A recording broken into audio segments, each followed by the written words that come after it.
আচ্ছা, ব্যাচ এবং পুষ্পস্তবক দিয়ে বরণ করে নেওয়া হচ্ছে। ব্যাচ পুষ্পস্তবক দিয়ে তাকে বরণ করে নেওয়া। মল্লিক সাহেব এই মেমেন্টো দিয়ে 2 অক্টোবর সবাই আনন্দে থাকি, সবাই মুখে হাসি থাকে। তা সেই জন্য আমরা এই হুইল চেয়ারটি তুলে দিলাম। মামলাকে অনুরোধ করবো একটি মেমেন্টো তুলে দেওয়ার জন্য, মাননীয় বিধায়কের হাতে এই মেমেন্টোটি তুলে দেওয়ার জন্য সবাই একবার করতালি ধ্বনি দিয়ে স্বাগত জানাই।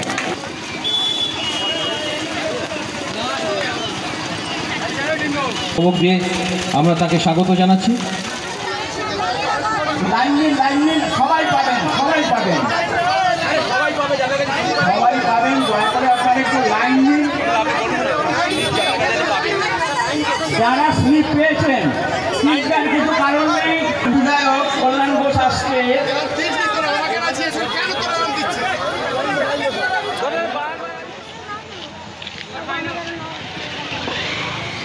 আমরা 2জন মহিলা সদস্যকে আমরা ডেকে নিচ্ছি মঞ্চে। তারা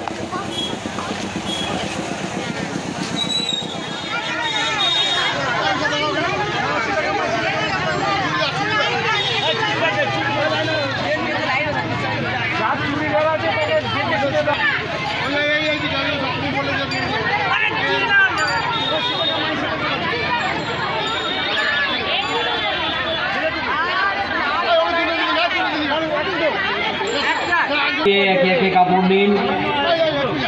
রাস্তা কিন্তু জাম হয়ে যাচ্ছে, আপনারা তাড়াহুড়ো করবেন না। লাইন না দিলে আপনারা কিন্তু কাপড় পাবেন না। লাইন না দিলে কিন্তু প্রথম কথা হলো, আমি এই বাক্য বিশ্বাসী, ধর্ম যার যার, উৎসব সবার। এই মনে করে যেহেতু আমরা এখানে ধর্ম সম্প্রদায়ের মানুষ নিয়ে বসবাস করি, তা আমরা আমাদের যারা উপদেষ্টা আছে সকলকে আলোচনা করে দেখলাম যে আমরা যেমন রক্তদান শিবির থেকে যাবতীয় সামাজিকমূলক কাজ আমরা করে থাকি। তা আমরা আলোচনা করে দেখলাম সবটাই যখন হচ্ছে, দুর্গা উৎসবটা বাকি রইল। যার জন্য আমরা কী করলাম, শারদীয়া উপহার হিসেবে এই আজকে 350 কাপড় এবং হুইল চেয়ার আমরা ক্লাব থেকে দেওয়ার ব্যবস্থা করেছি। শুধু চুড়িদার আছে, লুঙ্গি আছে, তারপরে মেয়েদের জিন্স প্যান্ট আছে, এই সব মিলিয়ে আর কি। কতজন মানুষের মুখে হাসি ফোটাল? মোটামুটি 350 জন। প্রথম বছর বলতে দুর্গা উৎসব হিসেবে এটা প্রথম বছরে স্টার্ট হলো, শুরু হলো। আশা রাখছি আপনাদের সহযোগিতায় আগামী দিনে এটাকে আরও এই 350টা যাতে 700 হয় সেদিকে চেষ্টা করব। কারা কারা উপস্থিত ছিলেন আমাদের প্রাক্তন বিধায়ক তথা চেয়ারম্যান লগনদেব সিং মহাশয়, বিধায়ক আমাদের পার্টির সভাপতি কল্যাণ ঘোষ মহাশয়, আমাদের হাওড়া পৌরসভার চেয়ারম্যান সুজয় চক্রবর্তী মহাশয় এবং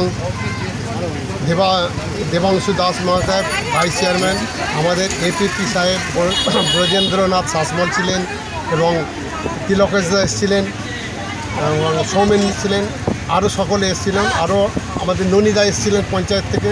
হ্যাঁ, এখান থেকে কি মেসেজ যাবে? আমি চাচ্ছি, যেহেতু এই মেসেজের সাথে সাথে আমি আরেকটা মেসেজ দিতে চাচ্ছি, যেটা হলো বর্তমান অবস্থায় যেসব জায়গায় বন্যা কবলিত এলাকা হচ্ছে, সেখানে আজকের দিনে দুর্গা উৎসব মানে আমাদের পশ্চিমবাংলার মহান উৎসব। সেই উৎসবটা কিন্তু আজকে তারা পালন করতে পারছে না। এবং আমরা যারা এই ক্লাব সংগঠন করি, যেরকম আমরা সংগঠন করি, তাদেরকে আমার কাছে একটাই, আপনাদের মাধ্যমে তাদের কাছে এটাই বক্তব্য আমার, তারা যেন ওদের দিকটা একটু খেয়াল রাখে। আমাদের যে আনন্দের উৎসব থেকে আমরা যেন তাদের ভাগিদার করতে পারি, তাদের অংশীদার করতে পারি। এতে করে আগামী দিনে কোনো ক্লাব যদি আগ্রহী হয়, তাতে করে আমাদের যদি ক্লাবকে আহ্বান করে, আমরা যথাসাধ্য সাহায্য করব। ওই ক্লাব রক্তদান শিবির হয়, আমাদের মহিলাদের বিয়ের ব্যবস্থা করা হয়, বিয়ে সাহায্য করা হয় এবং রক্তর যে গ্রুপের যে ব্যবস্থা করা আছে, আমাদের সদস্য আছে 8-10 জন আমাদের আছে। যেমন নেগেটিভ যে ব্লাডটা আছে সেটা আমাদের অনেক সময় পাওয়া যায় না, যার জন্য আমরা ডাইরেক্ট এর ব্যবস্থাটা করে দিই। আপনার নাম? আমার নাম আসাদুল্লাহ মল্লিক, মোনা আমার ডাকনাম। ক্লাবের ক্লাবের নাম হচ্ছে দিলতলা ব্ল্যাক টাইগার স্পোর্টিং ক্লাব। আপনি ক্লাবের কোন পদে? আমি ক্লাবের সম্পাদক। আর ইনি হচ্ছে আনসার আলী মল্লিক, ইনি হচ্ছে আমাদের প্রধান উপদেষ্টা। ঠিক আছে। মানুষকে তাদের প্রিয়জনের জন্য নয়, এই বেঙ্গল টাইগার স্পোর্টিং ক্লাব যে উদ্যোগ করেছে, বাংলায় যে সাম্প্রদায়িক সম্প্রীতির মেলবন্ধন আছে এটা প্রমাণ করে দিয়েছে। যখন হিন্দুদের শারদোৎসব, সেই শারদোৎসবে কোনো বিভেদ না রেখে পিছিয়ে পড়া মানুষকে তাদের পরিবারের সঙ্গে যুক্ত করছে। আপনি কি মনে করেন হাওড়া এই ধরনের কাজ? এটা একদম দৃষ্টান্তমূলক। এটা দেখে যেন প্রত্যেকটা মানুষ এই কাজ করে।